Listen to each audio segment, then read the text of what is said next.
In today's video, I'm going to show you how to enable the Vertex AI API in Google Cloud, step by step, even if you're completely new to Google Cloud. This is an essential setup step if you want to start using Vertex AI for machine learning, generative AI, model training, or deploying AI-powered applications. We'll go through everything slowly and clearly, so you don't miss anything.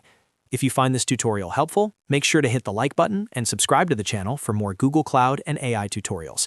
All right, let's jump right in. First, open your web browser and go to the Google Cloud console. You can do this by typing console.cloud.google.com into your address bar. Once the page loads, sign in with the Google account associated with your Google Cloud project. If you have multiple projects, make sure you're logged into the correct account before moving forward. After you're logged in, look at the top left corner of the Google Cloud console.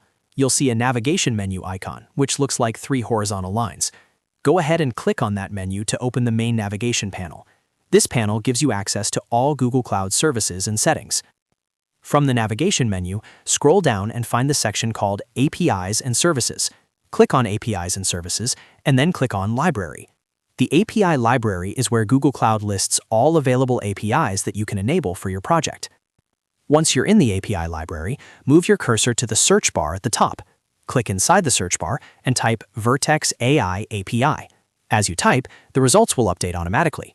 When you see Vertex AI API appear in the results, click on it to open the API details page. On the Vertex AI API page, you'll see an overview of what the API does, along with some basic documentation and usage information.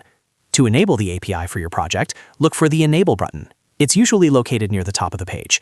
Click on Enable and wait a few seconds while Google Cloud activates the API for your project. Once the process is complete, the Enable button will change, indicating that the Vertex AI API is now active. That's it. You've successfully enabled Vertex AI in Google Cloud.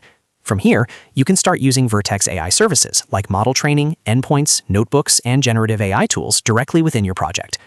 Before you move on, make sure your billing account is properly set up, because Vertex AI requires billing to be enabled, even if you're using free tier resources.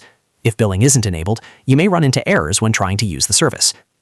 And that's the full process for enabling the Vertex AI API in Google Cloud. If this video helped you, don't forget to like the video and subscribe to the channel for more easy-to-follow cloud and AI tutorials. Thanks for watching, and I'll see you in the next one.